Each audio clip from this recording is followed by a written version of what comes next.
All right, good evening, everyone. Thank you for joining us this evening.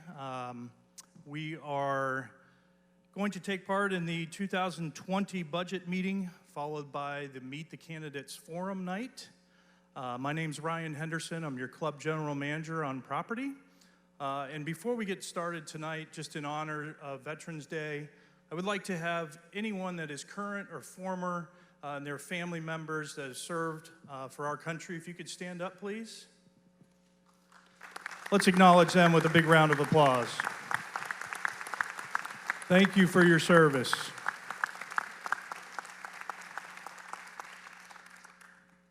Please allow me to introduce the members of the team that are up here this evening. To my left is Krish Raju. Of course, everybody knows Krish.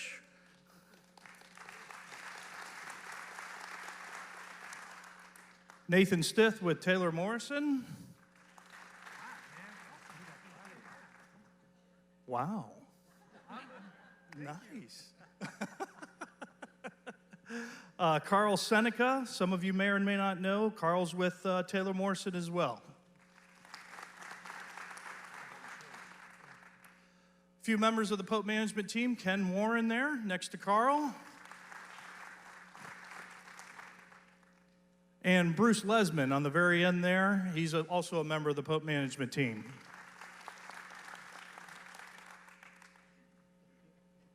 I'd be remiss if I didn't announce Steve Salamini up here too.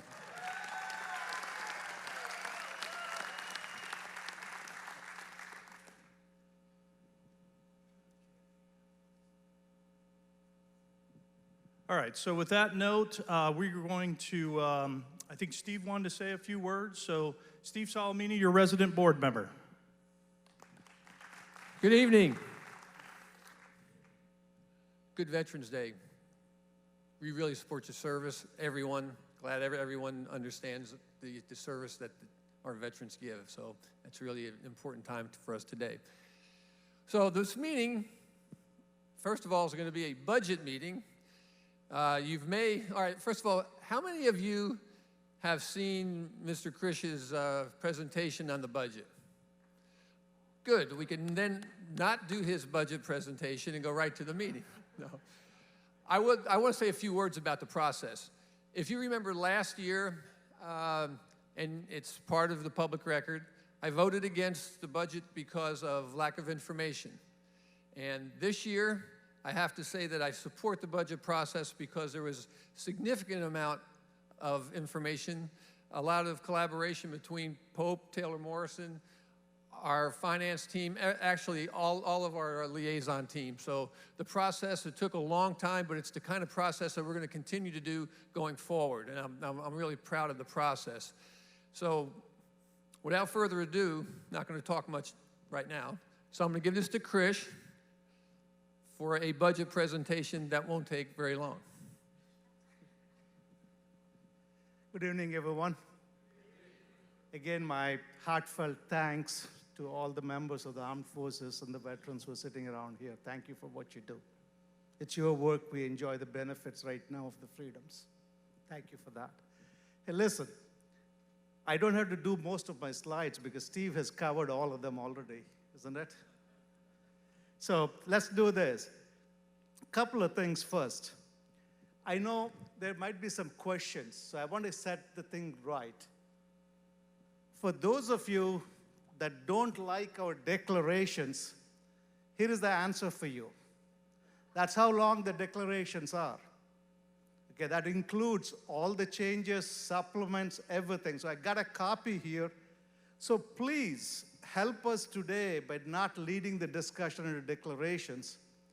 As you have the new board, you can go ahead and speak your heart out to the new board members on what you don't like in the declarations, and they will work with you on how to get them changed. But I have to follow the current declarations in the budget. I just want you to understand that, please. Are we okay on that? Thank you so much. Thank you so much for that. Today, I'm going to cover at a very high level. And I'm going to tell you, all of you know the assessments are increasing, okay? And it's not a surprise because I've covered them at the meeting I held. How many of you were at the meeting that I held a couple of weeks ago? Show of hands, please. Oh, good. We got quite a good number of you. So you saw more details. I won't go into that level of detail today. You can understand the reasons why. So let's do it. Let's go on to the next slide, please. Oh, he's already got it. So basically, it's very simple. I told you this number of times. It's a $12 million business. That's what we have. It's roughly $1 million a month next year that we will be spending. Okay? So you really have to look at it as a business. So if you take a look at it, the golf is the first item. The revenue is about $4 million, and the expenses are about $2.7 million, leaving you about $1.3 million of cash available for other things. But that $1.3 million kind of flows into as a HOA revenue, and that is by the declarations. The declarations say the golf excess cash flows into the HOA as revenue. The other thing that happens is food and beverage is the next item. This includes both culinary center and also the Bahama Bar, both of them together. About $3.2 million in revenue projected for next year, with expenses of a little bit over $3.3 million. Okay? That gives you a cash shortfall of about $160,000. That's what is budgeted for next year, $160,000 cash shortfall for next year. Then the biggest one is all the activities and infrastructure we have. When I talk of infrastructure, it's all the buildings, all the pools, all the common areas. Everything is in that big bucket called infrastructure, and the activities, which is all the activities other than golf that we have. If you see that, that's about $3.2 million in terms of revenue and about $4.4 million in terms of expenses, which leaves about a cash shortfall about a $1.1 million. Well, the math is really adding up because the $1.3 million cash surplus in golf is kind of contributing to paying those two cash shortfalls. Is everybody with me on that till then? That's a very simple high level. One item is the landscaping. That's only for the single family lots, and that's balanced $1.3 million of revenue and $1.3 million of expenses, giving you at the bottom line about $11.7, $11.8 million. And why do I call it a $12 million? We have an item called the reserves. Reserves are something we're collecting for future spending. I'll give you a little bit more detail at the end of the presentation on the reserves, and out of which we'll only spend probably $50,000 next year, kind of putting away $350,000 into the kitty for future requirements, okay? So that's the $12 million business. It's multifaceted. We have quite a bit of complexity in our kind of HOA in that fashion, so I call it multifaceted business, and that's what it is, okay? That's at a high level. Next slide, please. Okay, I want to give you one thing. I want you to understand the reasons, one of the main reasons why are the assessments going up. Until now, really the assessments were calculated on the basis that it's fully built. That means we have 1,250 homes paying assessment each year. Even though there were not 1,250 homes, Taylor Morrison was making the contribution for the remaining homes that were not there. Once the transition occurs, unfortunately, that Taylor Morrison contribution goes away, not in full extent, and I'll tell you that. So what we did this for next year is we had to project how many homes will be paying full year assessment. I want you to understand that. How many homes will be paying full year assessment? That is not the number of homes that are closed, isn't it? Some homes could be closed in January, that'll pay 11 months. Some homes could be closed in September, that'll pay only 3 to 4 months. So depending on when the homes are closed, we got to make a projection, and we took the data from TM on their monthly sales projections and calculated what is called a weighted average number of homes that will be paying full year assessments next year. And that is really 750 for golf, okay? And then we know there are 429 homes that are non-golf or club members. So if you add 429 to 750, gives you the 1179 as the total homes paying the HOA. Are you with me on that at that stage? That's pretty simple at that level. So if it's 1179, you subtract that from 1250, that says 71 homes are going to only pay 1/20th of the assessment. That's going to be paid by Taylor Morrison, and that is part of the declarations. The declarations say they pay only 1/20th of the assessment. And so what happens to the rest of the 95%? We are paying it, okay? So the people out of the 1179 is paying the rest of the 95% to meet the needs. So this has a significant impact in 2020, and I'll show you the number exactly in your what it means to your assessment. It'll be very minimal in 2021, and probably nothing in 2022. So it kind of gradually goes away because as more homes get sold and they pay full year assessments, this impact will be gone. The second item that's increasing your assessments is there are several services Taylor Morrison was not charging the association for. Unfortunately, nobody will provide those services gratis for us, isn't it? Especially not lawyers. So we have to pay for legal services and engineering services and other services as we transition and become our own association. So that is second part of the increase. Do you understand those two parts?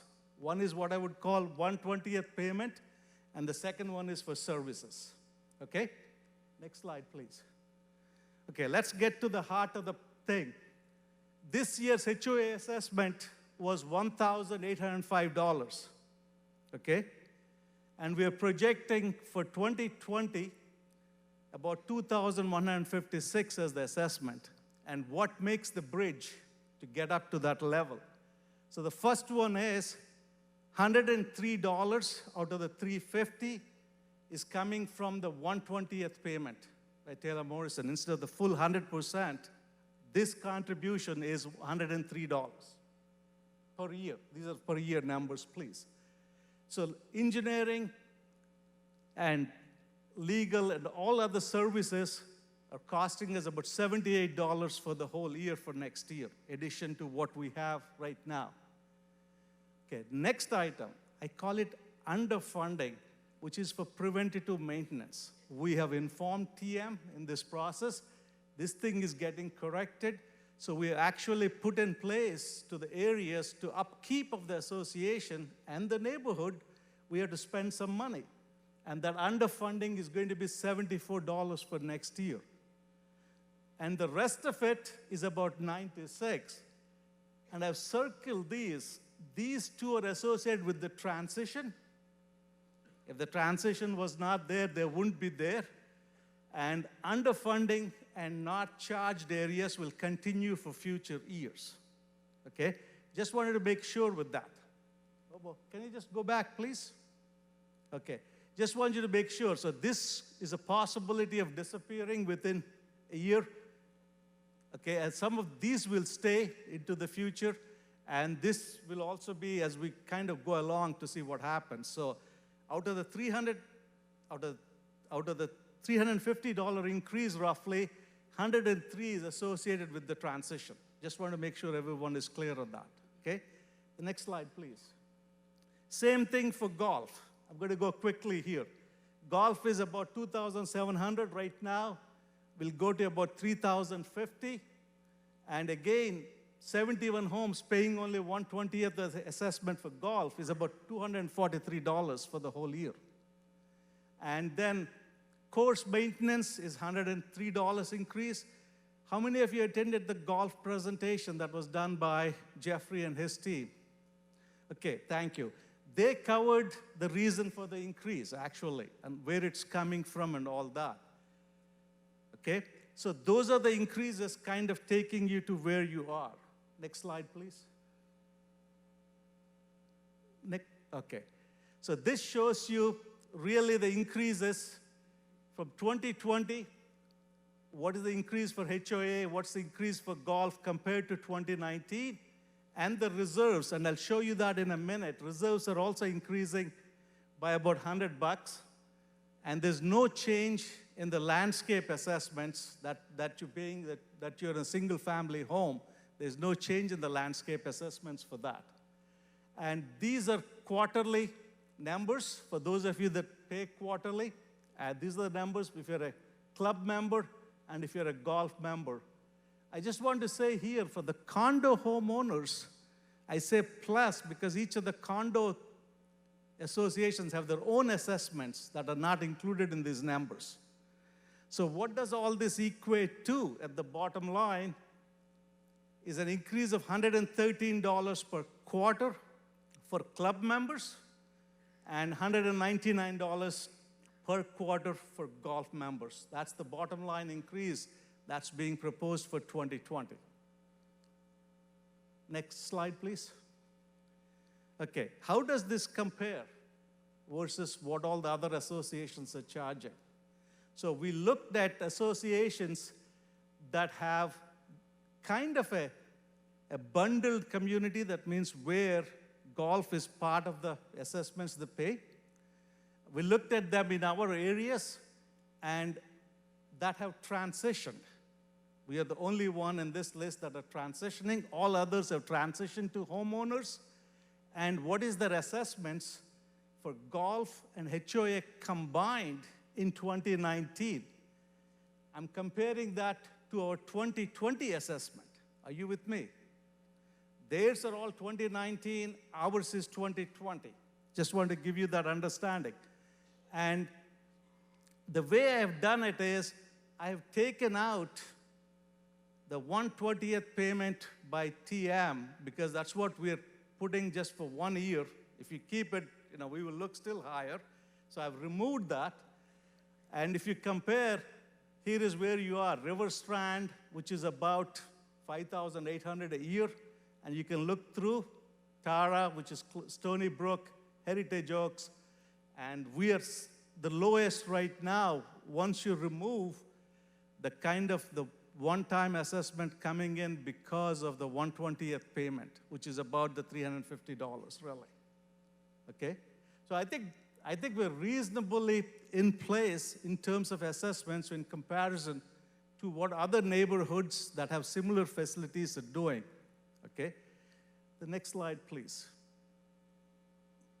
Okay, let me take a minute to explain to you about reserves and what have we been doing with reserves. First thing is the red dotted line is the projected spending for reserves every year. So it varies somewhere from about a couple of $100,000, peaks out about $3 million, about 35 years away. And some of you are probably thinking, why are you doing it for that long? Okay. Well, we had to build the reserves up for this peak that we need. We can make that peak a little bit more flatter. If we wanted to do it, spread it over a few years, we can do that. But just comparing with you what is happening. So this is the spending for reserves for our association. So the contributions, the way we have calculated it is $350 for the next 10 years, not increasing them any further, and then putting them up to $450 for the following 10 years, and about $500 for the last 10 years. So we're looking 30 years into the future for the reserves for the association, actually. And you can see we build the reserves up. Actually, this is the balance. We build it up to about $4 million and kind of spend about roughly $3 million in this time frame and then drop it back down, actually. And that's the process we're going to go through with the reserves. You will see some numbers here going below zero. They're so far away, I don't think it's appropriate to start to collect money for them when they're that far away because our assumptions and are not that exact because we're going to learn in the process for the reserves what it takes to actually to replace some of the stuff that we have. We have done the best engineering estimates, so this is what it's telling you in this process. So based on this, the reserve assessment is at $350, is what we're projecting compared to the $250 we've been paying till now. Okay, that's the $100 increase in the reserves. And about roughly $350 increase on the golf side, and roughly the same thing for the homeowner side for the HOA. So that's the total increase. If you're a golf member, it's about $800 roughly rounded off. If you're a HOA, just a club member, or in this case, a non-golf member, you'll be paying this $350 plus the other increase of, Okay? So that's the basis of the reserves. Next slide, please. Okay. Here is, I'm comparing to you how our reserves compare with all the other associations here that we have the data on. Even with the $100 increase, our payment would be the lowest of the lot, as in the case of the golf and HOA combined also. These are all 2019 collections, and whereas for Esplanade, I'm showing you 2020s. That means they're all going to increase further. We're still going to be lower than them, both for reserves and HOA. Okay, on those two things. One more slide, please. Okay, couple of things that I wanted to kind of share with you, the challenges and the risks. Built into this budget for 2020 is a challenge that we have taken to reduce the contracts and supplier services by roughly about $100,000 is what we built in. Okay, we said we have to go after and say, how do we do that? And we're starting the process. Actually, reviews have started, and we'll try to achieve a lot more than that, but that's what is built into this budget already. A challenge of roughly $100,000 reduction, okay, on those services. There's a risk. The biggest risk we have is the culinary center, okay? The culinary center, as you saw, in food and beverage, we have budgeted a total loss of about $160,000 roughly, in round numbers. That's a challenge to kind of achieve that.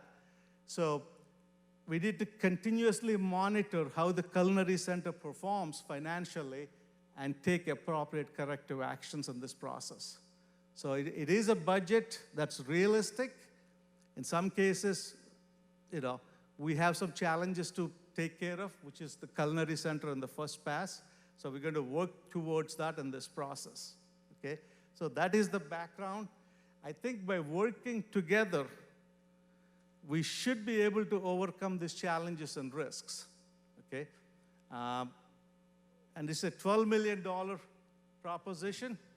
And, by doing this, I believe, while we continue to enhance our home values in this process and also the lifestyle experience, because if we don't have those two, the rest of it doesn't mean much, isn't it? We still have to continuously enhance the home values and then actually improve the lifestyle experiences of all of you in the neighborhood in this process. So that is the basis of the budget. That's what I want to tell you. That's it. That's what I have in terms of a presentation. Thank you, Krish.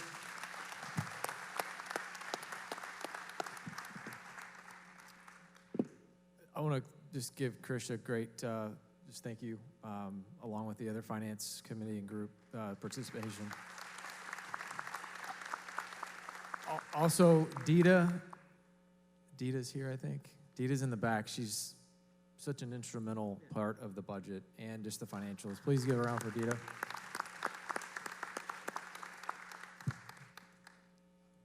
Before we start the formal budget approval, is there any questions that we haven't answered, or Krish, or anything that we would like to ask? We want to, there is an opportunity to ask, but we would, if you do, please come down to the microphone so we can all hear. That'll help everyone here online. Thank you for tuning in. Those who couldn't make it, I think we've got looks like one question perhaps, so we'll wait.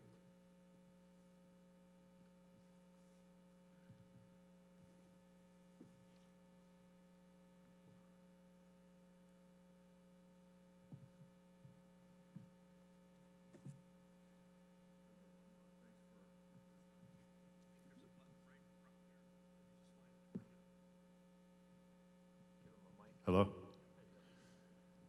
Appreciate the opportunity to ask a question here. So, in your calculations with the culinary center, my thought is revenue generating. So, with weddings, if weddings are going to start to happen at the culinary center, and how potentially profitable those weddings could be. And in addition to that, I went to the golf course meeting that we had. The golf course is a huge asset for the community. As we can see, the golf course makes money. And I've played some of the other golf courses like Bradenton Country Club, Laurel Oaks, amongst others, and Lakewood National as an example. And the condition of the golf course this year is better than it was last year when we first moved in. And the reason I bring that up is because a lot of outside players come to our golf course and it's money for us. And I can tell you that these guys all talk because I play with guys that are from outside the community, and I listen to what they say about our golf course versus Bradenton Country Club or what have you. And I can't stress enough of what the importance of the condition of the greens on our golf course. And I'm not trying to be negative here, but they are below, I'm going to say Lakewood National, Bradenton. And that's one thing that golfers talk about when they leave a golf course is what was the condition of the greens. So when I was at the golf course meeting, they said in order for us to be on that level of those golf courses, it takes money. And there's a couple of extra steps that we have to do. But if we allow the golf course to not be on par with some of these other golf courses, it's revenue that is going to go somewhere else and play. And you know, that 1.3 million that we gain from the golf course, can't we get that up to 1.5, 1.6, 1.7 if we spend some extra money to get the greens in the condition that the golf course right now is in the best shape I've seen it. It's in relatively good shape. But again, I'm a pretty avid golfer. When you look at the condition of the greens, I'll just say that I'd like to see it be a little bit more on par with some of the other golf courses. So, thank you. Okay, let me try to. Let me try to answer that, and I can give it to a couple of things that have been done with the help of the golf group in this process, actually taking the leadership of Jeffrey and rest of the people on the team. A couple of things have been done. This year, the investment in the golf course has been increased based on what we have seen, kind of the stuff. And again, from this year to next year, the investment has been increased by something in the order of a little bit over $200,000, I think $230,000 actually. And all of this is to kind of address the challenges that have been shared, is to get the course up to the level where it should perform. So that's already built into the budgets in this process. We got to continue. Are there some other opportunities to invest in the golf course? Probably yes. But we don't want to make all the investments at one stage, not knowing which one is going to really deliver to you. So we have kind of increased the budget on the golf course maintenance in this process. So let's wait and see if we can continue from this year to a next step level performance in the golf course for next year, and then see that. Second thing you got to see on the golf course, this is nice, as more members start to play, the non-members will reduce. The revenue is coming, the big size of the revenue is coming from non-members that are paying at a high level fees. So as members come in and start to play, the fees for playing will be kind of slowly coming down, not significantly, but slowly coming down in that process. So these two have to be balanced in this process, where we are spending sufficient amount on the golf course to keep it one of the top golf courses in the local area in terms of that. Jeffrey, you want to add anything to that, or? Thank you. Steve? Have I addressed your question, please?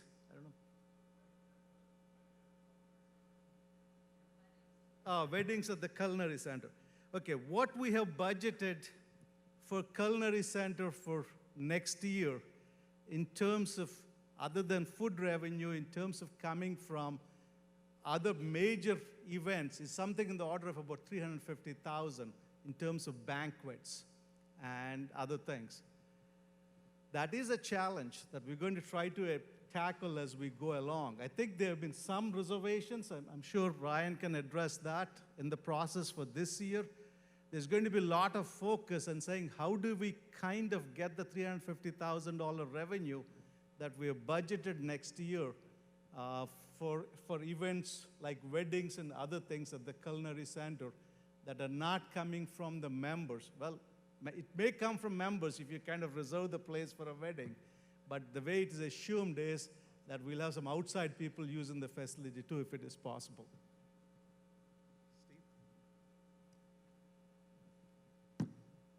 One thing we have to remember is that we have a bundled community, and we want to make sure we service everybody in the community and make sure this is a great place to live, as well as have a top golf course.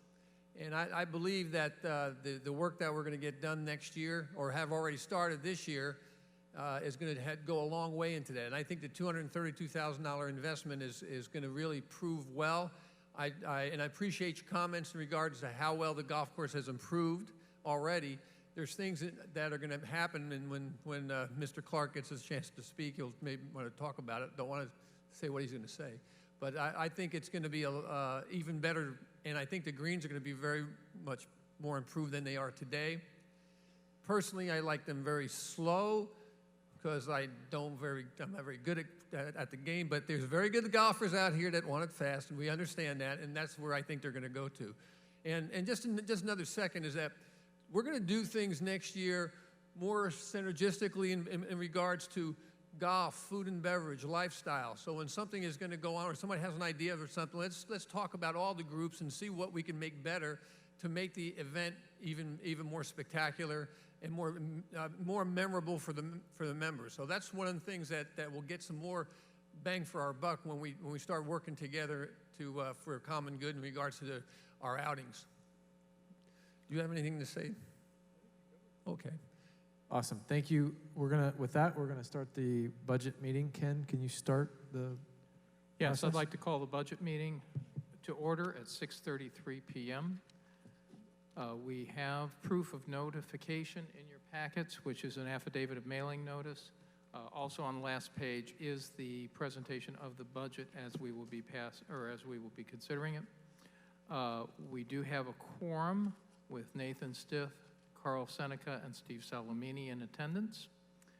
Right now we have before us approval of previous minutes. You have those in your packets. If you've had a chance to look at them, I will entertain a motion to approve. Motion to approve. Thank you, Steve. Is there a second? Nathan? Ahead of me. Any discussion? All in favor? Aye. Aye. At this time, we'll move on to consider the 2020 operating budget. You will see it at the last page of the affidavit of mailing notice. Do I have a motion to approve as presented? I motion to approve. Do I have a second?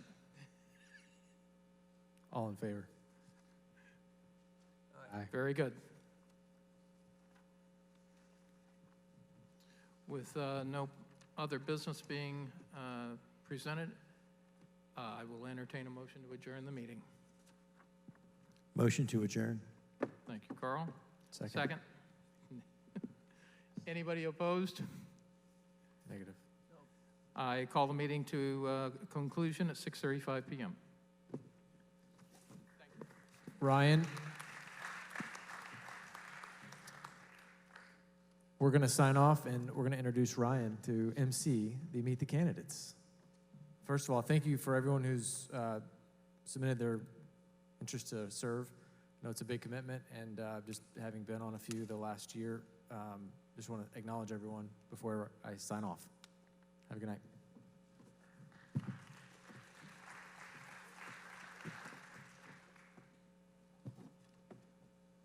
Thank you, Nathan. Thank you, board.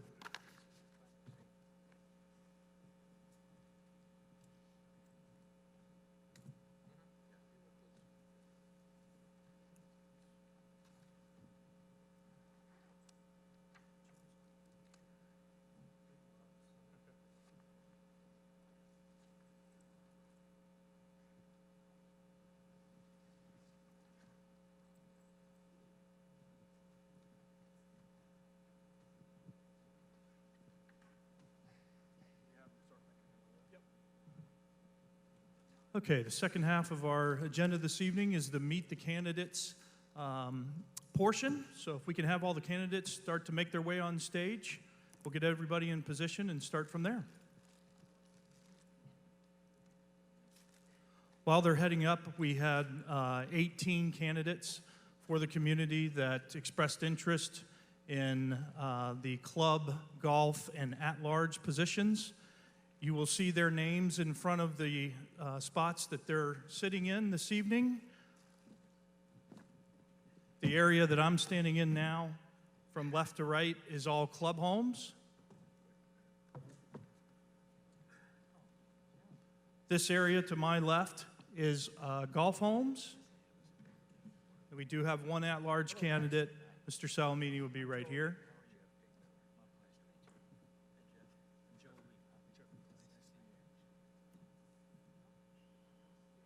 I did want to mention before we start that this is the first opportunity to have the candidates go through a 5-minute portion. They're each going to have 5 minutes.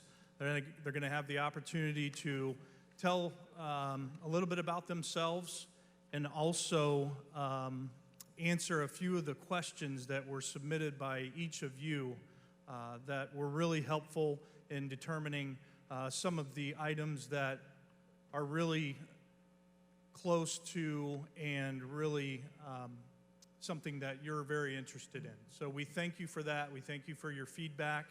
I would like to have the questions put on the screens behind me, gentlemen, if you're able to do that. Ken, did we provide them with the list of questions? Okay. So again, each candidate's going to have 5 minutes. This won't be the last opportunity you'll have to interact with them. Most of their information can be found on the website. So if you would like to reach out to them directly, I'm sure they would be happy to entertain questions. But what we'll do is we'll give each of them 5 minutes.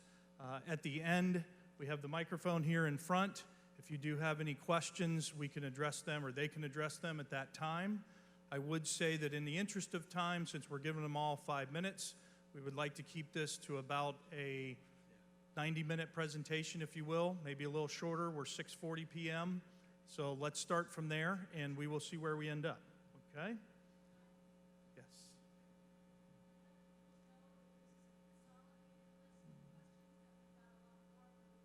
Yes, great point. So when we sent the email out to the community a couple weeks ago, we got a rather good, large feedback of questions. This is that list consolidated. So this is a list of everyone that responded, and thank you for that. Debbie was instrumental in helping us get all the questions together. So this is a list of the 7 questions that were most popular and had come up the most in all the responses. Okay? So I think we can just start down on this end, and we'll go. We'll just kind of go in order, okay? So if you want to use this microphone. So again, you're just a little bit about yourself, and you've got 5 minutes. The clock is going to be right here. So when you see the 5-minute mark, if you can just hand the baton off to the next candidate, okay? Good evening, everyone. Good evening. My name's Tim Carnahan. Just a little bit of background. I have a finance background, been chief financial officer for 3 multi-billion-dollar companies. Obviously, I can do that.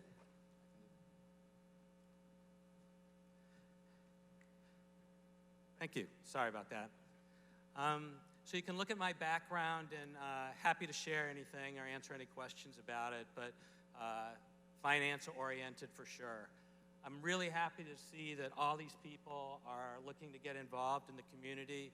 When I put in my application, I just wanted to be sure that if there were 3 positions, at least 2 people had put in for it. So happy to see this qualified group for sure. I think in my few minutes, a couple things that I would just like to lay out for the group about things that I would like to participate in with whatever team gets elected. First of all, I think collaboration is the biggest thing that is going to happen with this new board. Certainly, we have a lot of varied activities. We have a lot of different pieces of the community with different interests. Nobody is ever going to be satisfied with everything for sure, but I think minimally what we can do as a group is be sure that we collaborate really, really effectively and make sure that we're getting all that input. Secondly, coming from the background that I do, I think there's a real accountability opportunity for us as a board and as a group now. The staff that is servicing all of our areas, the various services that we have, they're accountable to us. I mean, the biggest change that's happening here is we had input previously, now we have decision rights. We didn't have decision rights before, and in any corporate environment, as many of you know, that's the biggest thing. Who can decide? How can we get together to make decisions that really, really matter? I think the great thing that we have here is Taylor Morrison created a really great base for us to start with. I mean, we're all here because we love this community. We like something about it. Nobody moved here because they hated everything about it. But sometimes when you read next door, it doesn't really seem that way. So I think that's a good opportunity for us, is that, you know what, we can look at the services that we have, the people that are working in our community. It doesn't cost one nickel for us to have standards that are higher than maybe they were before. So, you know, Chris is looking at saving every nickel. I think accountability, having great standards, having high expectations is certainly something that we want to do. We're certainly paying for that. Fiscal effectiveness, I'm really appreciative of the work that Chris and that team has done. You can see they've really dug into the numbers. One of the things that I think we need to do as a new board is be sure that we're comfortable that every dollar that we have in all of these different fees is spent effectively. Transparency seems to be a big issue in our community. That would be another thing that I would hope our board would address, is looking at the most effective way to communicate to everybody so that you can see, you can understand any decisions that are made that are really material. You have the data in front of you. You can see why decisions are heading in a certain direction, provide an opinion, and then obviously that's what the board is supposed to do, is gather that detail and represent the opinions of everybody that's out there. That's what we're trying to do. And I think lastly, if we take a look at our community as a whole, again, we talked and we've heard that we've got just varied activities that make this a great place to live. So we just want to be sure that we make that asset as a whole as meaningful as possible, be sure that all of our communities are represented, that we make the best decisions that we can make for everybody in the community, that keep adding values to our home and certainly add happiness to our lives, because that's why we're all here. Thank you. Thank you.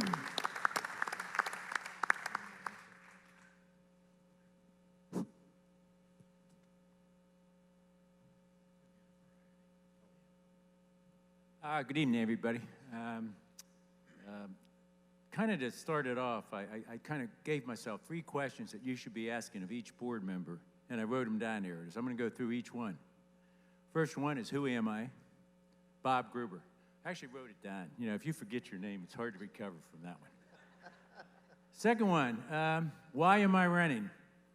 And I just had when you're public speaking, sometimes you just put down a word. I just wrote neighborhood on there, and that should trigger your thoughts.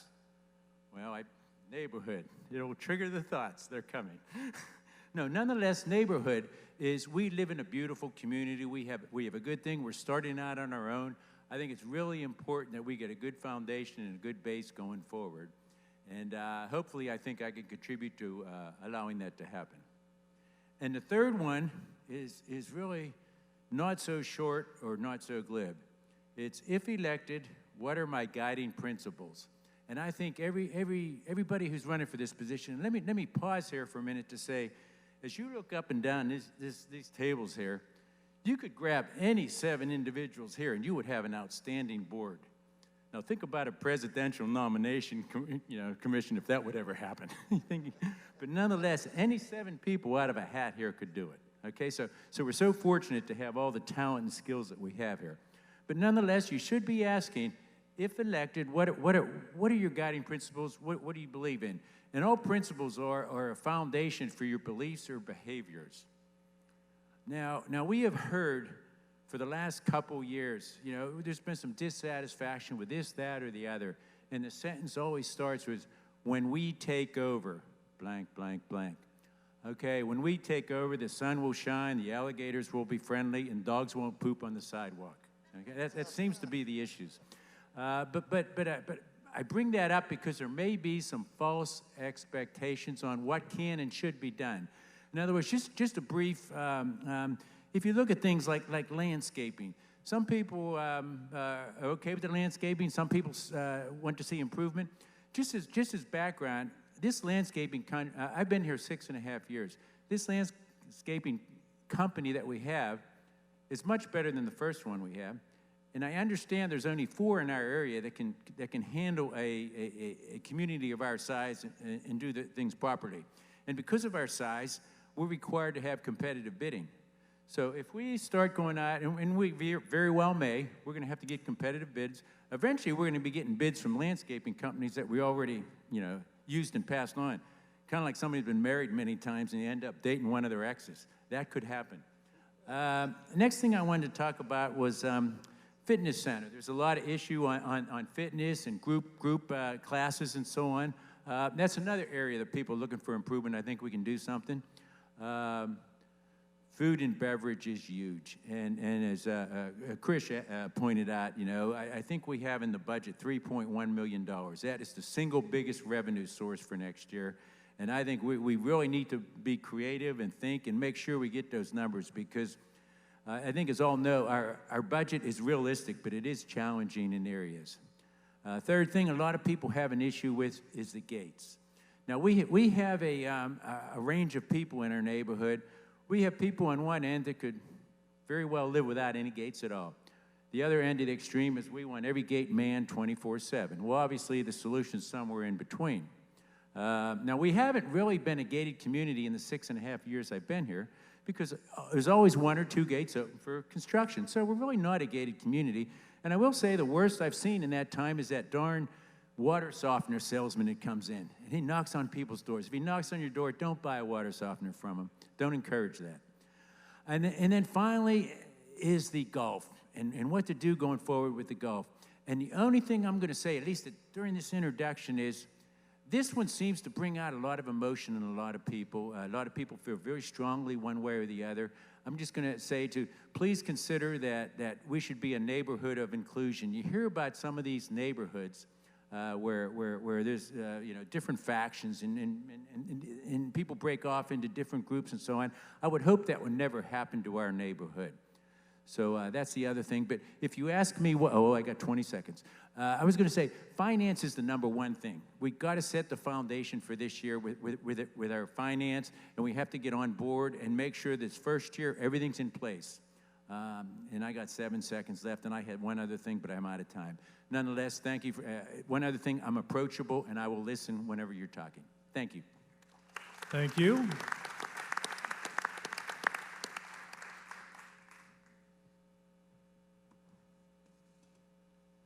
Hi, I'm Jeff Humphreys, and I've been I've owned here in Esplanade for about 7 years, and have been a full-time resident for 4 years almost. My wife Dee and I came from Ellicott City, Maryland. I'm a mechanical engineer, worked for the Johns Hopkins University Applied Physics Lab, retired in 2015 and moved here. When I was at the lab, I was an engineer, a program manager, program area manager. I managed a number of large programs, and with a lot of varied staff, technical staff normally, but a lot of different capabilities. So I've worked a lot with people, as well as high-value programs for the U.S. Navy. Dee and I both play golf here at Esplanade, and we're also in the gym, in the fitness center, taking classes quite often also. I'll go through some of the questions that were put up. They're not in the same order necessarily, because I wanted to make sure I hit the ones that I thought were most important. So first of all, why do I want to be a board member? I've been here in Esplanade since the beginning, pretty much one of the original homes. I feel that the experiences that I've gained as an engineer in making decisions, working with different kinds of people, working with the Navy, with different types of military people, has given me a lot of things to work with when it comes to making decisions, and which I think the board needs to be able to do. And I think that a lot of the skills that I've developed will help me on the board to be a good board member. I also, being an annual golf member here, a golf club member, I feel that's important also because the golf, as Chris showed, is the biggest revenue, the biggest expense we've got. So I think it's important that the board members, whether they're on this side of the table or that side, they understand the golf operations because that's going to be a big thing in the future. And at least I've got a pretty good understanding of what's going on since I've played golf here quite often. One of the questions was overcrowdedness of the Wellness Center. I think many people believe that the Wellness Center may not be as large as it should have been or could have been for a community of this size. We have to make the best of what we have. So I think it is important that we whatever changes we make, I think we want to talk to the fitness committee, talk to the people, make sure that we have all the data. And I know a lot of this data has already been collected, whether it's a number of people that are attending classes, a number of people that are using both fitness centers. We want to make sure we get all that data together before we start making major changes. I do feel that it's important that we don't let a lot of our people go off to the Y or go off to LA Fitness, because the Wellness Center and the Fitness Center, they're places where the community gets together, they socialize, they come up with ideas what they want to do tomorrow night and the next night. And if we lose people to these outside organizations or outside facilities, that's going to fractionize the development and really, hurt our development. So I think it's important that we do whatever we can to keep our people here, both in classes and at the fitness centers. Golf privatization, a real big topic. I think that, as we know, the golf revenue is extremely important. To me, I would think that before we decided to go private, we would want to manage the golf course for a year. There's a lot that I'm sure we don't know because Taylor Morrison's been managing it. So this first year, we'll learn a lot. And I think we could use that information to decide if privatization is the right way to go in the future. And then part of that is allowing club members to join or not. I do think that it's important that club members continue to play here. One thing we talked about, or Chris talked about, was the income difference between, or the revenue difference between club members and outside play. But I think it's important that the club members, first of all, I think it's the right thing to do. The club members, myself included, have been playing here since the course opened. We've been here playing before there were many golf homes. And I think that the number of tee times that we take up every day, which in my calculations, only 3 or 4 tee times a day, I don't think you can offset that with the amount of revenue that you're going to lose by having those people go somewhere else. So I think it's important that they be allowed to continue to play, at least until, for the first year, until we know what the revenues are going to be and what the issues are going to be with the course. Culinary center profitability, I think that the big thing with the culinary center is I think we need to talk to the food and beverage committee, talk to the management there, see what's working, see what's not working. And those are things that we can make changes or not make changes. We haven't really operated the culinary center for a full year yet. So we haven't operated in season, out of season.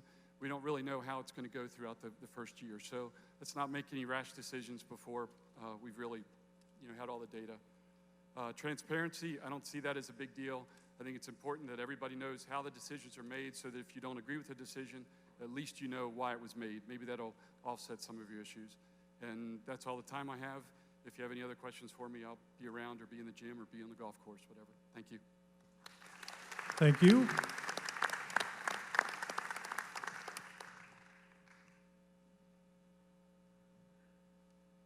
Hi, my name's Bob Prater, and I'm going to follow Bob Gruber's recommendations here, the 3 things. I thought that was good. So, and by the way, I didn't get the memo about the long pants, so I just wore my shorts directly from home.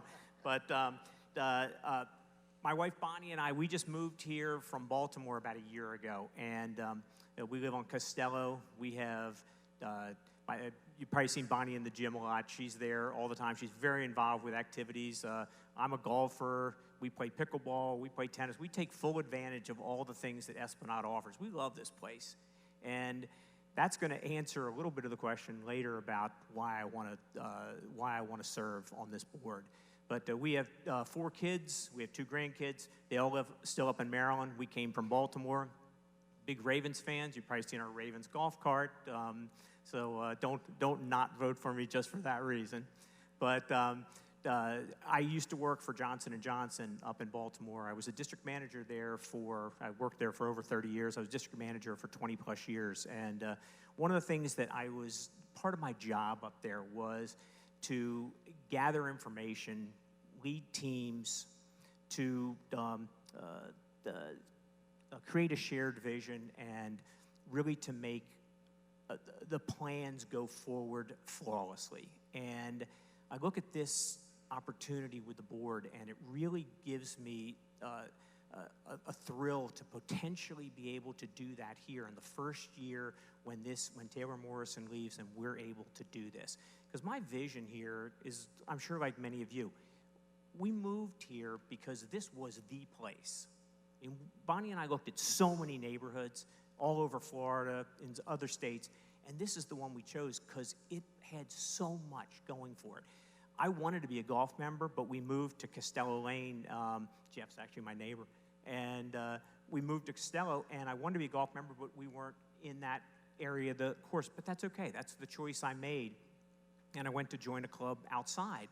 And we still play here, and we still bring revenue in here. But my vision here, like I said, we've got to keep costs down. We've got to, and I wrote some notes.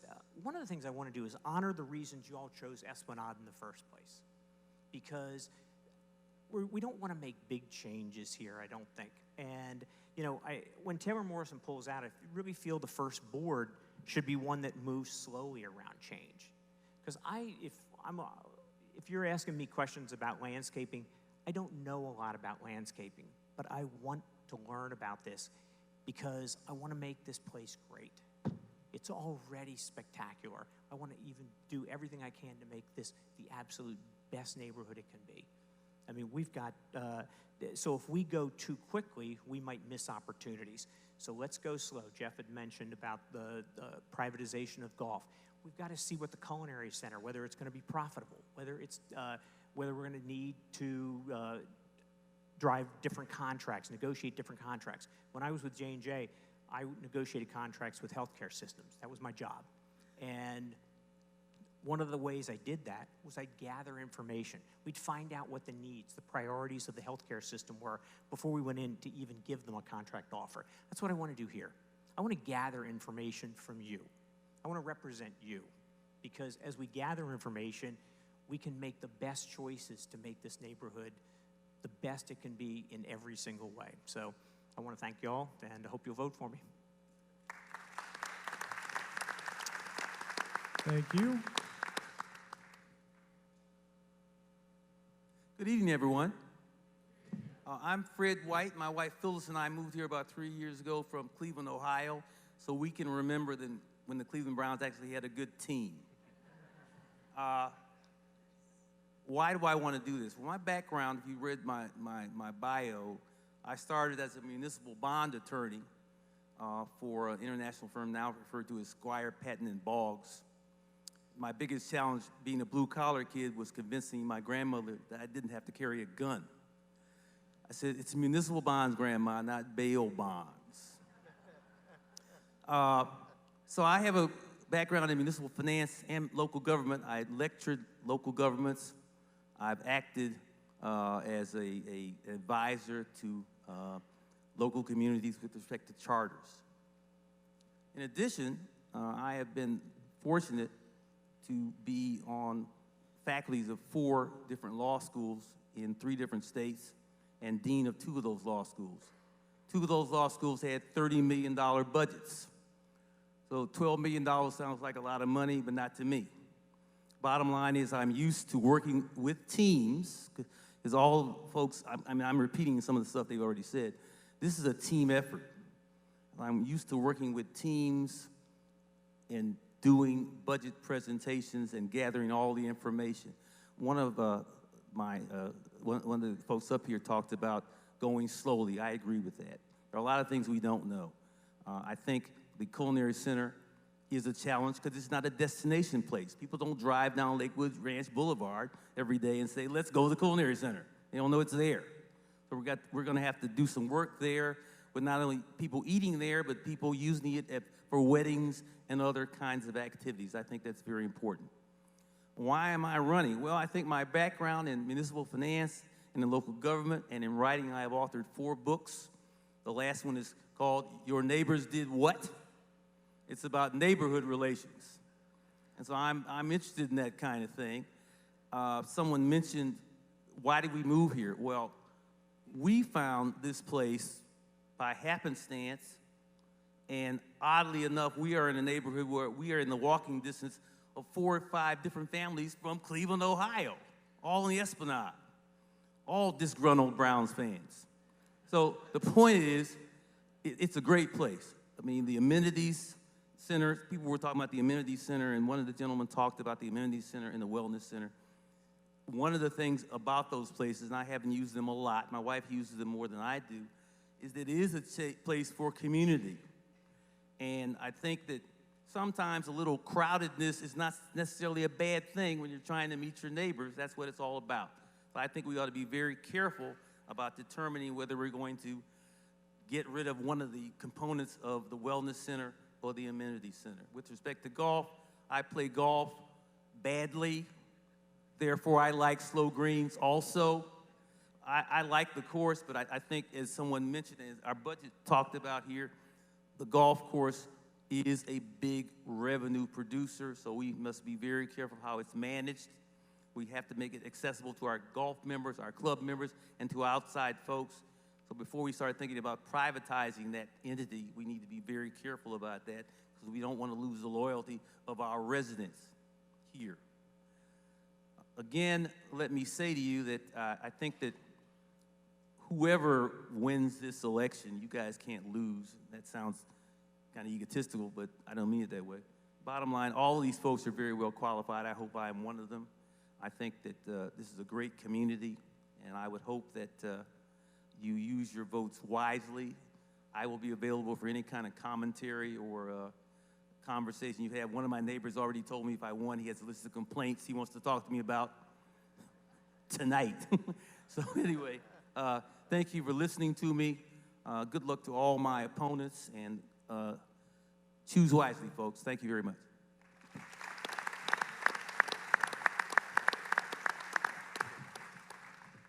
Good evening, everyone. My name's Joe Oliva. Good evening. Happy Veterans Day to everybody out there. My background is I've been an athletic director at Division I level at 2 very prestigious institutions for the last 22 years. Under my purview at those institutions came 2 golf courses, of which we totally renovated and turned them into profit-making situations. When I looked at the numbers for the golf course here, I was frankly shocked at how much money it makes. That's very unusual for a golf course, believe me.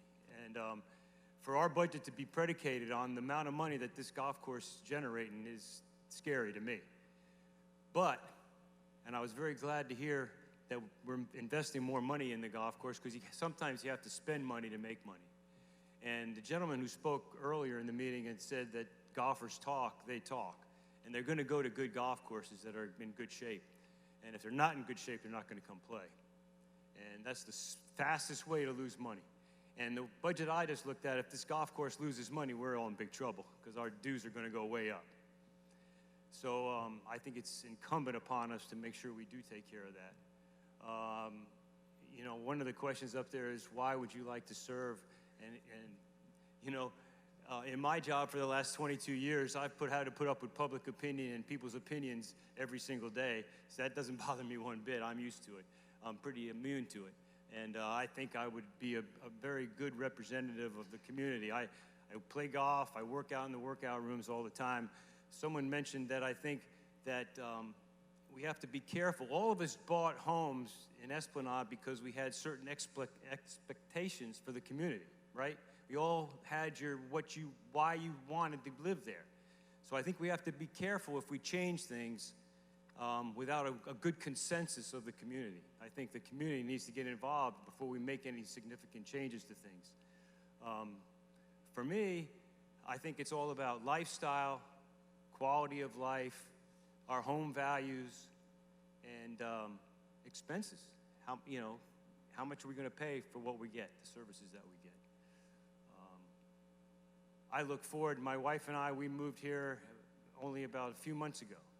And well, I'm retired, and I've got plenty of time to work on this, and I look forward to it.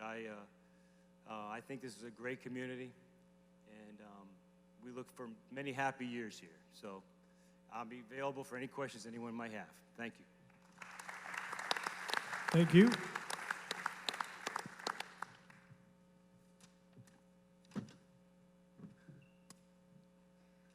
Good evening, everyone. My name is Dick Biller, for those of you that don't know me. And again, I want to wish all the veterans and everybody in here a happy Veterans Day. I'm glad that that's what led the meeting off tonight, wherever Ryan is. That was a nice move. Appreciate that. You've all read my bio, or at least I think, or most of you hopefully have. I have a pretty extensive background. I worked for a single company for 38 years before I retired almost 4 years ago now. Marathon Oil Company was the company. And my last 10 years, I was operations manager for them in Africa. So my background is pretty diverse and pretty crazy. Yeah, some of the stories I could tell, my wife and I could tell you are pretty extreme, but we learned a lot of lessons, not just about how to handle certain situations, but we learned life lessons in that journey. And somebody made the comment up here a while ago, you know, you could pick 7 people up here and you couldn't go wrong. And they're exactly right. There's a lot of qualified people up here. So the question is, how do you determine who's best to represent you on the board for Esplanade, especially the initial board, which, if anybody looks at communities around us that are doing well and some that aren't, most of the ones that aren't, you can really go back and probably look at some of the things that the initial board did right after transition or within the first few years that they probably wish they could go back and do over. And one of the differentiators that I want you to understand about me, something that's not in my bio, and something that a lot of people don't know, not even some of my friends, is I held a position with Marathon for about a 5-year period from 2003 to 2008 where I was what they considered their fixer. Now that means a lot of different things to a lot of different people, and depending on the kind of company you're talking about, it means a lot of different things. But for me in the Marathon organization, what they did was they sent me to where the problems were at. If they had a department or a piece of a refinery that wasn't doing well and they couldn't get the management people on the ground to get it right, I was sent. I had stints that I did in Canton, Ohio. I had stints that I did in Garyville, Indiana. I was in Robinson, Illinois, and I was in St. Paul, Minnesota for periods of time during that window. And the reason that I was in that role was because I had the ability to go in and take an assessment of where they were at when I arrived. No matter what I was told ahead of time, you needed to do an initial assessment to see where you were at. But I had the ability to kind of determine what was wrong and where we needed to be. But I had a unique ability to bring those people there that were struggling to make it right together to get it right. So that's something that's not in my bio that I think it's important. I think it's a differentiator for me. I've got that experience. So it doesn't matter which people that I would mix with on this panel. They're all talented. I think I have proven a unique ability to work with anybody and to get people to work together as a cohesive team and arrive at the right decisions. To address some of these questions up there, you know, I kind of chuckled at one of them about, are you willing to spend 30 or 40 hours a month? I can tell you that as the chair for the infrastructure team over the last 6 or 7 months, that it's probably at least 30 hours a week. And if you're not willing to spend that kind of time, then you probably shouldn't be running for the board, especially the initial board. I'm the type of person that's going to jump in, get my work clothes on, get my hands dirty, get down to the nitty-gritty, and then work with people to make the right decisions and do things the right way. Next question about, I think that's important for everybody, is the privatization of the golf course. Way too early to determine what direction we need to go with that. Been several comments to that already about we need to wait. I do think we need to wait some time, assess, especially wait until we're sold out, at least the lots, and we have full assessments coming in to see where we're at. And I'm running out of time, but I can assure you, everybody, I live on Bonito. My information is posted on the web. Please call me and talk to me about anything that you'd like to talk to me about moving forward until the election. Thank you. Thank you.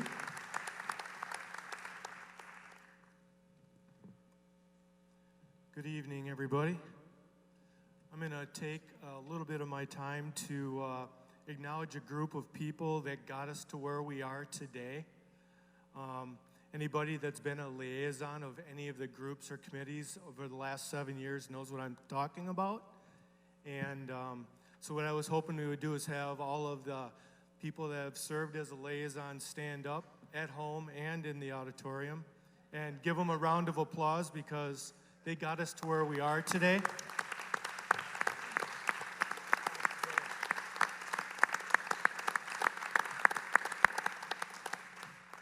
Thank you. Believe me, they've had the responsibility and no authority. To introduce myself, my name's Jeffrey Clark. My wife Tracy and I live here full-time as golf members.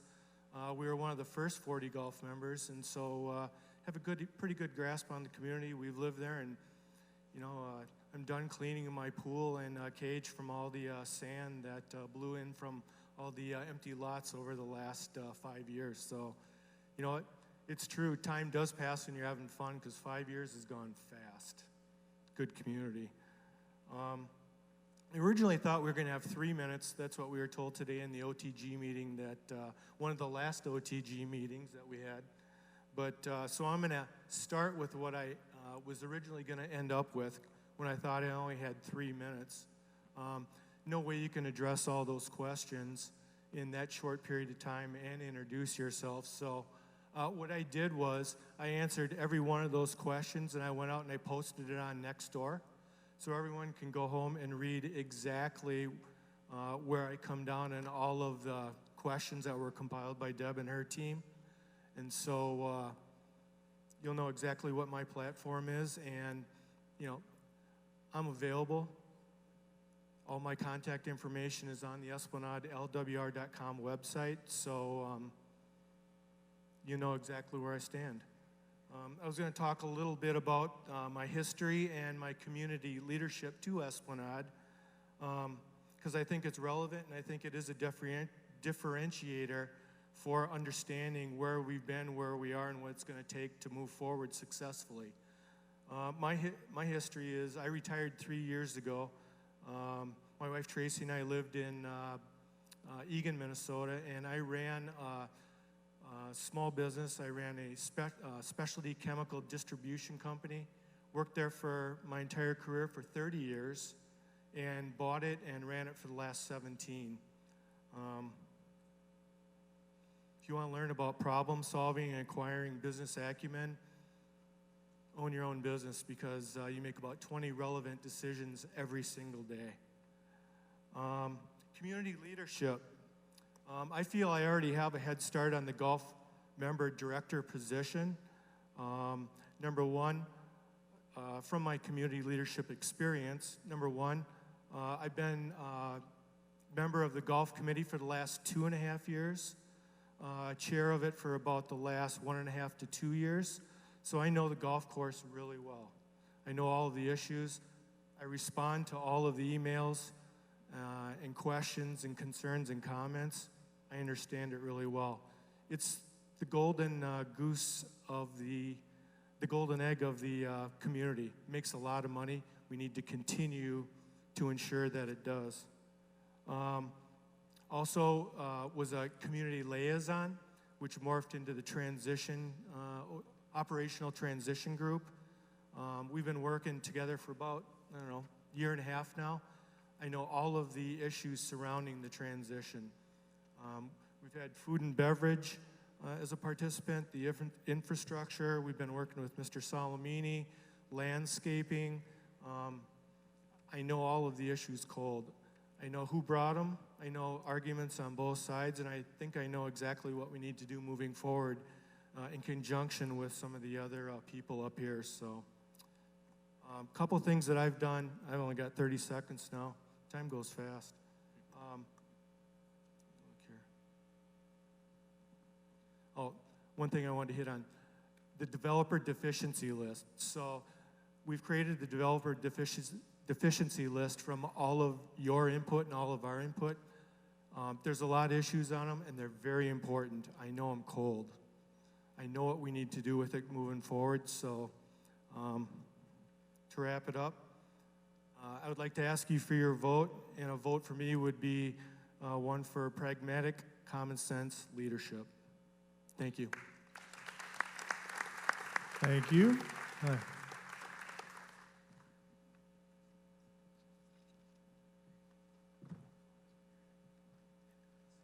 Good evening. I know it's been a long evening for a lot of you sitting up there, so thank you for your patience in this process. You have all seen me, I think probably too many times. Okay, so if you tell me I don't need to talk to you, I'll go back, gladly sit down there. Okay, I have no problem at all, please. Okay, so don't worry about it. I know this is lots. Couple of things about me. I generally don't talk about them. Okay, because I think you got to judge people by what they deliver. That's all I would say. Okay. And maybe I did, maybe I did not in the role that I have been in. So that's the first part of the process. I will leave it up to you. What is my background and why do I want to do this? My background is I'm a doctorate in chemical engineering, and thanks for some other people there. I have several colleagues up here that are part of the journey that we went through. And why did I get involved in this? I volunteer for an organization some of you may know called SCORE, S-C-O-R-E. We help small business owners to be successful. It doesn't matter when they call, it doesn't matter where they reach, and we are there to help them. That really got me into understanding communities a lot better, actually. Because the challenges they face, I said, gee, all these can be pretty much solved. Why are we going through all this? So that's what got me into volunteering. Like most of you, I didn't have much time when I was working full time. Okay, let's be honest about it. I didn't have it either. So when I retired, I was lucky to do that about 10, 15 years ago. I said, I'm going to do some work. So that's where I started volunteering. And when I came here, somebody called me up and said, Krish, could you please come and help with the finance group? I said, gee, finance is not my background. I'm an engineer by education. And it's actually a pleasurable job, kind of what it is. So I want to answer some of the questions you asked. He says, you're expected to spend 30 to 40 hours. I'll be glad to do that anytime, okay? Because it'll cut my work down at least 50 to 80% off, if that's what it is. So please bring it on if it's only 30 to 40 hours, okay? So I'll be glad to do that. But in seriousness, I believe I have demonstrated to you all that I have a serious commitment in helping the community to be a better place for all of us, okay? Not for us, we enjoy the benefits of it, but I hope it demonstrated that. Transparency in decision making. I don't know, I think from a finance side, we've been open with you from day one. We've been communicating with you. We kind of held a number of meetings with you. We kind of opened discussion up. If you want more transparency, we can get it. I don't know what else to do other than to talk about the 600 lines of financial entries. That's not going to be interest to you, most of you in that process. How how do you propose to enhance community communication? Well, I don't know, I've been doing it for the whole year. We started with last year's performance and continued that process. So I hope it continues. I hope it continues with the new board. So I've answered a number of questions there. So let me say, why do I want to do this, okay? Absolutely, the reason is I'm hoping you're going to only ask me to work for 30, 40 hours a month, okay? I would love that. I would love that to where I am, okay? But really, in real seriousness, I think we have a challenge in terms of keeping all our amenities fresh. There's a lot of stuff in there in our community, and we got to keep it fresh. We got to maintain it. We got to kind of enhance them. We just can't be sitting on our laurels. Second is, by listening and acting on what you have to give me as input. I hope I've demonstrated that already in the process. And proactively managing the risks that we face as an association. Those are the three things that I'll be working towards if you give me the opportunity to do this. So thank you for your time. Thank you. Hi. Does anyone need a stretch break besides me? Feel free to stand up, take a little stretch. Good evening, everyone. My name is Sandy Rice, for those of you who I have not had the opportunity to meet yet. Just to give you a little background on my personal life, I moved to Esplanade just about 2 years ago, just a little over 2 years, with my spouse, Patty, where we are now full-time residents. And we made a big move all the way from Orlando, Florida. And we wanted to get out of the chaos in Orlando, and we were really looking for a healthy, amenities-rich lifestyle. And so we looked at various areas around the country. We did our analysis, and we kept coming back to Esplanade. And so we asked ourselves, well, what is it about Esplanade? Well, I don't know if others have experienced this. I heard a little bit about it through some of the presentations, but there was just this very warm, welcoming, positive energy when we came to Esplanade. So we kept coming back, and we landed on this was to be our future community. So we moved here, and I have to say we have not looked back, and we are very happy that we made the decision to move here. So while we were living in Orlando, we did both have careers. Traveling quite a bit in our careers. But as for my background and experiences, I have over 25 years of experience in the pharma biotech industry. And in my experiences, I had the opportunity to have diverse leadership, executive leadership roles, leading both sales and marketing, business operations, and compliance and governance.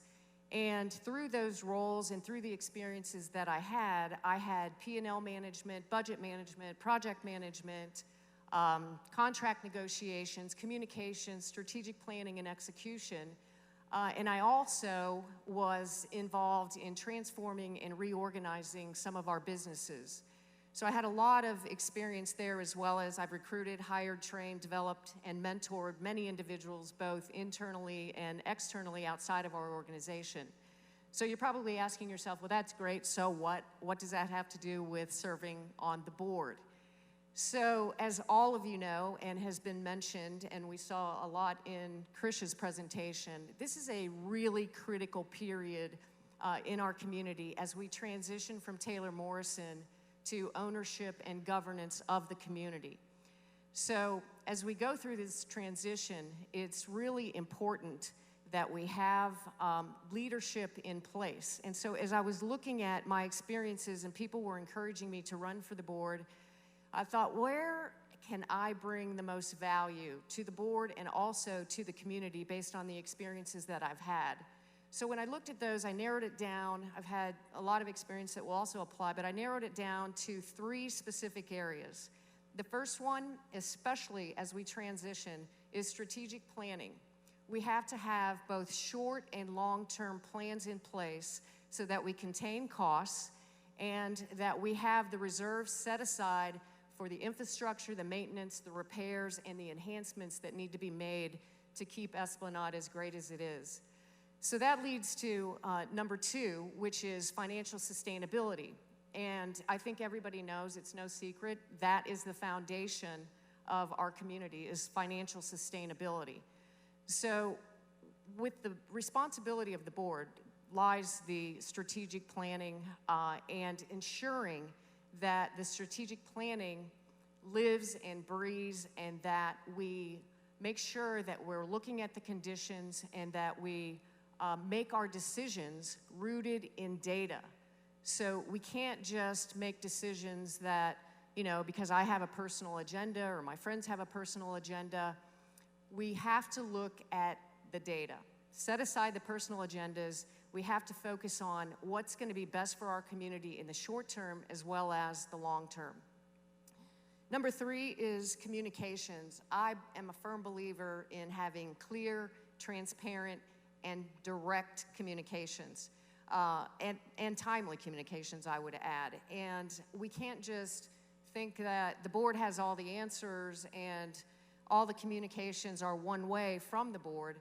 We have to have a communication mechanism that allows all of our residents to weigh in on their viewpoints when we're making critical decisions.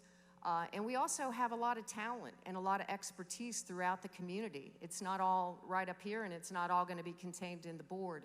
So we need a mechanism to be able to capture what are some of those ideas that are going to support all of the other initiatives that we have going on. So those are just some of the high-level areas, and I'm running out of time. We were asked to comment on our vision for the community, so I'll just tell you a few things that I jotted down on the vision. And first, let me say that I believe that vision really belongs in strategic planning. So this is our community, and I believe that all of our residents should have the opportunity, if you choose to do so, to weigh in what is our vision for the community? What do we want our community to look like? So just a few things I jotted down. I envision a safe, caring, and vibrant community that represents a high quality of life and remains a top-rated active development.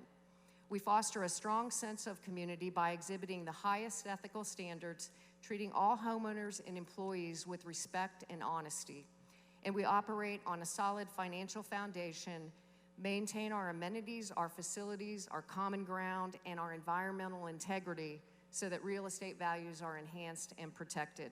So I've gone over my time. I apologize, everyone. But thank you. I appreciate everyone coming out tonight. If we don't have time during the Q&A, if you have specific questions that you'd like to ask me directly, I'm happy to stick around and answer those. And I'm also available. My information is online. So thanks, everyone. Thank you.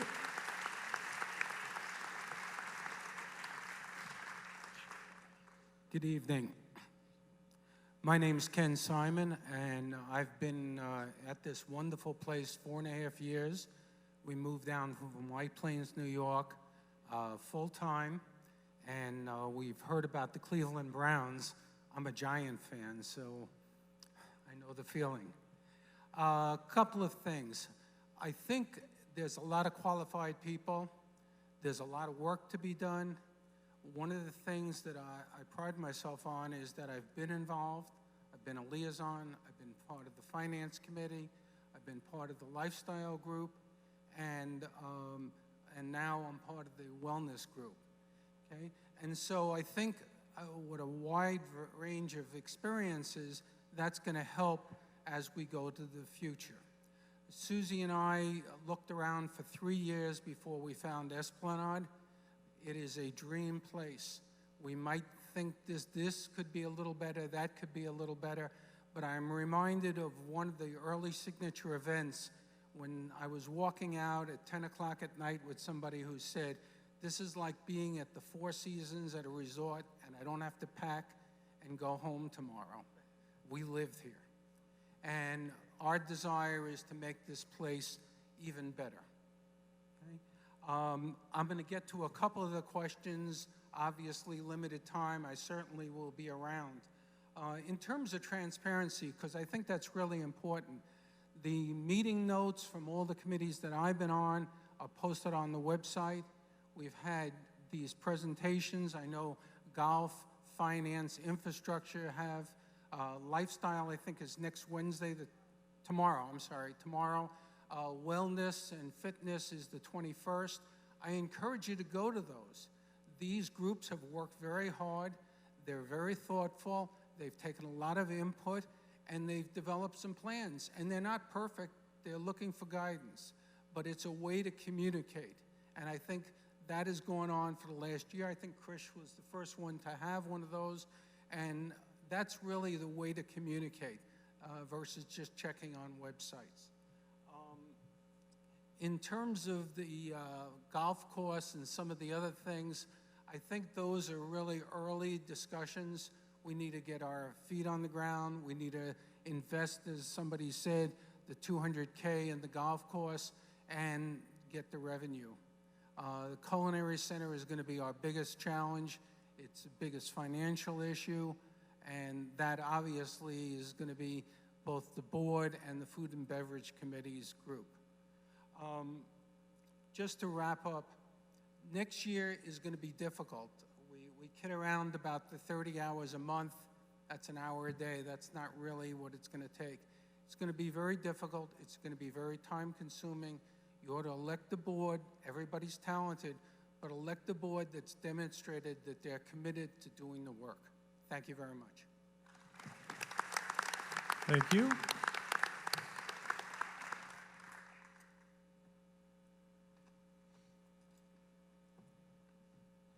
Thank you. I'm Bob Hamberry. Thank you for those that are streaming. That's one of the ways my platform is we're going to communicate. We're going to try to find a way where we can stream our meetings and make sure that everybody has an opportunity to learn what we're talking about in terms about transparency. If you can't be at the committee meeting, you should be able to pick it up on a stream or some platform, media platform, that allows you to participate and to understand what's going on. I moved here 2 years ago, and within a month or two, I said, what can I do here?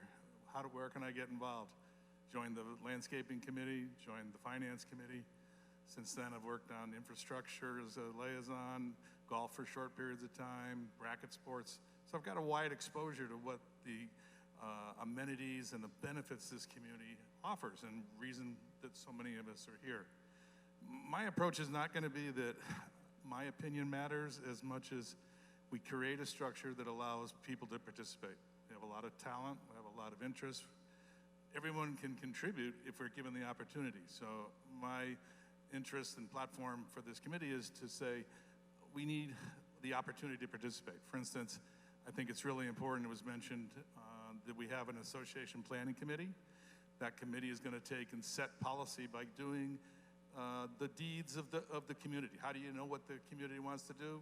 A strategic plan, a robust plan that involves all the residents in the community, where we can learn what they want, not what I want. What does the community want? How do I represent my people in the golf community unless we've asked them?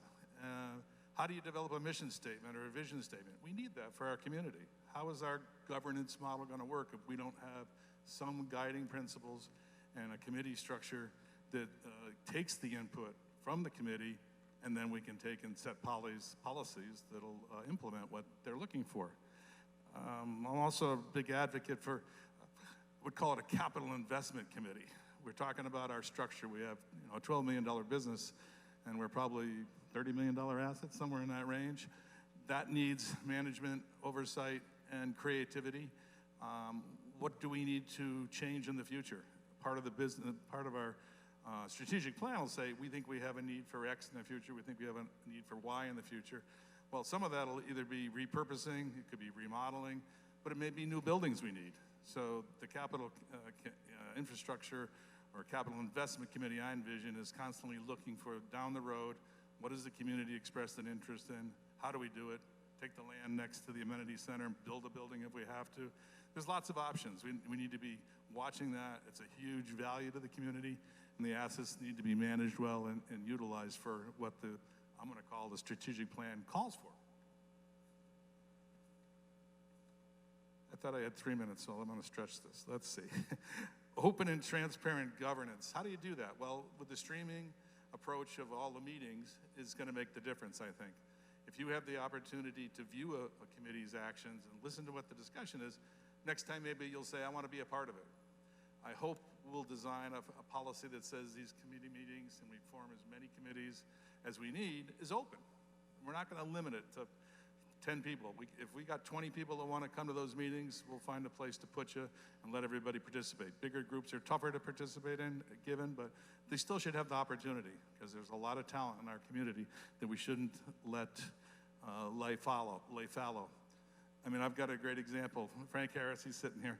When I started with the landscape committee, we were trying to figure out how to deal with all the potential issues, whether they were positive or negative. How do you gather data so we know where the troubled areas are in the future? So we said, well, maybe there's software out there, and I started looking, and Frank's the software expert. We found a great program, and it's just been online since October, and it's an opportunity for the community to react. How was your experience? Good, bad? Under my, I would try to strive to have kiosks in all of our activity areas. So if you've just had a meal, there's a little kiosk you can walk out and say, great meal, service good, oh, we could improve this. We need community feedback. That would be one of the systems that do it, and that software program will do it. It'll collect it.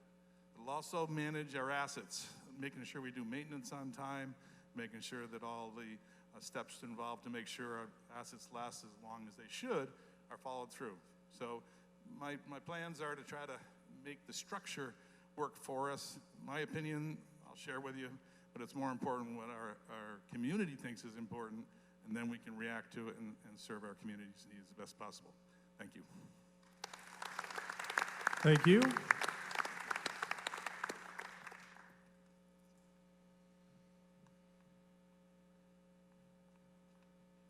Hi, my name is Jim Payton, and I would like to be on the first board of directors for the Esplanade Homeowners Association. My wife Marilyn and I have lived here full-time almost 2 years now. And back in Maryland, Columbia, Maryland, where we are from, I was a financial advisor for almost 40 years. We advised families, individuals, trusts, and nonprofit organizations. I earned an MBA from the University of Michigan and a degree in economics from the University of North Carolina in Chapel Hill. Back home, what used to be home, I was president of a homeowners association that coincidentally was leaving the developer and going on its own. I was president of a recreational club that had hundreds in its membership. I was on the board of a religious organization for 10 years, rising from board member to treasurer, to financial vice president, to executive vice president. And since we have moved to Lakewood Ranch, I've been asked to be on the board of a nonprofit here. Moving here took a leap of faith. We knew no one in the Esplanade, but we had a good feeling and we trusted our instincts. And boy, have we been rewarded. We love it here. And that is why I am running for the board, because I want to ensure that the lifestyle that we have come to enjoy will continue far into the future. I feel driven to make it happen, and since I will be retiring at the end of the year, I will have plenty of time to devote to this labor of love. The success of our transition to date, in my opinion, has been the effectiveness of our transition committees. They have worked hard and they have been superb, and to my way of thinking, they are vital to providing the new board with the information necessary to make informed decisions. Without their work, we would just be guessing. To that end, I think we need to expand the number and scope of our committees. We have tremendous enthusiasm in this development, in this community, and we ought to use it while it's here. So one of the questions we have been asked to give our thoughts on is to the disposition of the amenity center, and more specifically, I think, the gym. To me, that should not be the question. The question should be, what do we do with all of our facilities? I would like to expand the Lifestyle Committee and charge it with the task of creating a needs assessment study. Find out what facilities are we using, what facilities don't we use, and what facilities would we like to have if we had the opportunity. Once we find out what our needs are, then we can put together a comprehensive plan to use these facilities in an intelligent fashion. I believe in one Esplanade. I do not like the fact that we have two categories of members, the golf and the non-golf. But we have no choice in that. I want one common goal for the community, because when different groups with different agendas begin pulling in different directions, everyone suffers. And the unique family-like quality that we have created here disintegrates. For that reason, as well as for the economic problems that it would entail, I cannot imagine any scenario where I would vote to make the golf course private. I do not want to save the golf course and destroy the community. I would like the board to have quarterly town hall meetings where residents could give their suggestions and simply vent their frustrations. Get people to hear what the board is thinking. I want the minutes of the board to be made public. I want to continue the regular updates of the committees that they are making to the community. And I hope the board members will make themselves available at regular intervals to have one-on-one meetings with anyone who meets us. Thank you for your consideration of my candidacy. Thank you.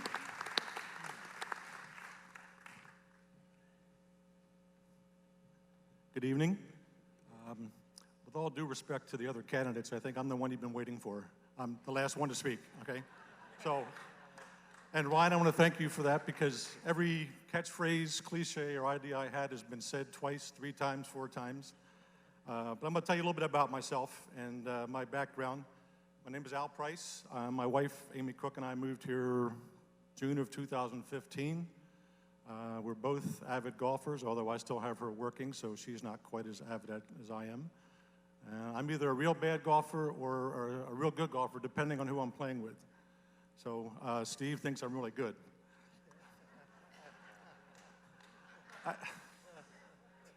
My professional history, I spent 43 years in the financial services industry in the credit card business.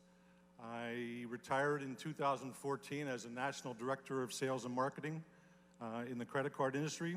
I dealt with clients like Costco, Saks Fifth Avenue, Neiman Marcus, Yamaha International, Kawasaki, and kind of locally, Rooms to Go is one of our larger clients, believe it or not. We did over $1 billion a year with them on their financing side. I think my professional history kind of prepared me for this role, and I think Sandy spoke to it a little bit. We started out in my company without a credit card business, and we were operating out of our cafeteria from tables where people just had lunch. So once we cleared away all the debris, then we could sit down and start writing contracts, writing marketing plans, hiring a sales staff, all of which we had to do right from scratch. But I think the biggest thing we had to do, and the biggest thing that I learned in all those years, was to make informed, rational, and sometimes very difficult decisions. They had to be made. And I think that's what we're facing a little bit here as we get this first board going. Not that we're starting from scratch, but we're starting from scratch as far as us taking over and doing things the way we think they should be done to make the community what we think it can be. We have a lot of difficult decisions coming up after transition. Contracts have to be renegotiated. Do we keep the same golf management team? Do we keep the same landscaping team? I'm a member of the golf club, and the privatization issue, I agree, is one that's is going to generate a lot of discussion, and it's not something I don't think we can jump into as soon as we take over. It's something that has to have some legs behind it when you start looking at what we should do. Chris told you about the income we have that comes in from the golf course. Trying to make that that shortfall would be something I don't think we want to undertake right now. As far as the questions, the first one, why would you want to do this?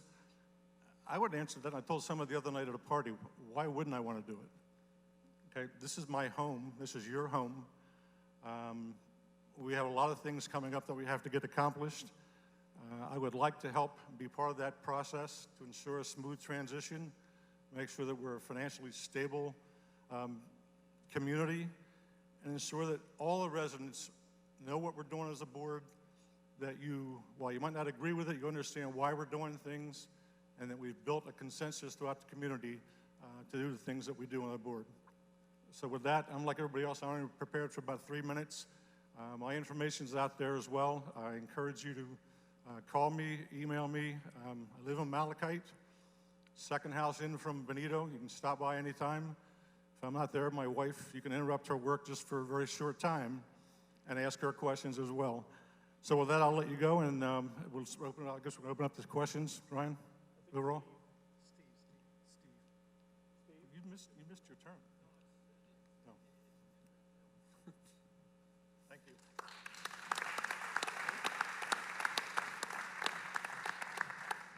Wow. What an amazing group of people that are passionate enough to want to be on the board. I think you should all feel pretty confident that no matter who is on this board, we're going to fulfill, or they're going to fulfill, what you want to do. And one of the things I've listened to from all the folks is that the sense of community, that we're one. So bundled community, the biggest thing about us, and I've said this many times before, is our people.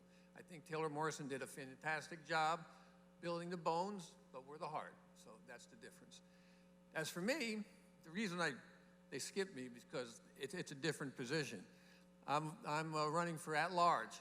Linda and I, we've been here now 6 years. I had a house on Del Corso, so on the club side for 4 years, and coming on 2 years of the golf side. I'm not going to take a lot of time because you've already demonstrated you have some trust in me. I don't want to talk about all the things that we've done. It doesn't matter. We're so blessed that we're here at this point to start the new beginning. It's going to be fantastic. And the people here and their experiences, and they're willing to take, I kind of made up that 40 hours a month so it didn't scare them. It is actually a lot more. Actually, the first year. It gets better over time, but the first year is very important. And I believe no matter who you choose, we're going to be all great for it. So don't worry about anything. We're going to have a lot of communication. We're going to have a lot of opportunities over the next 30 days to ask questions to all the candidates. And I look forward to you voting for me as well. So for that, I'm done for now. We'll turn it over to Mr. Ryan. And thank you all for volunteering. Thank you. Thanks, Steve.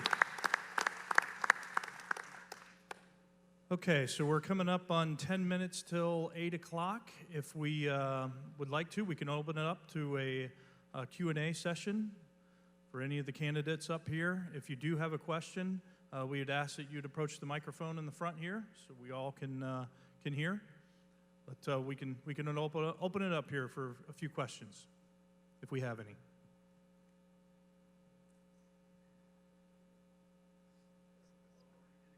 Wow, I was going to say, everybody did a great job. Wonderful.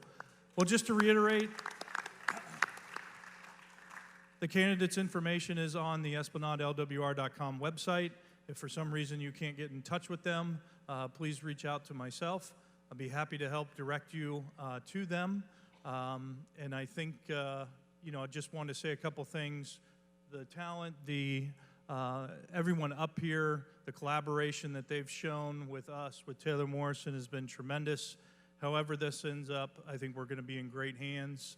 I want to thank all of our residents who logged in from home tonight and watched us there. I want to thank each of you for taking your time out and joining us this evening, and of course all the candidates for taking their time as well. So thank you very much. Have a wonderful evening.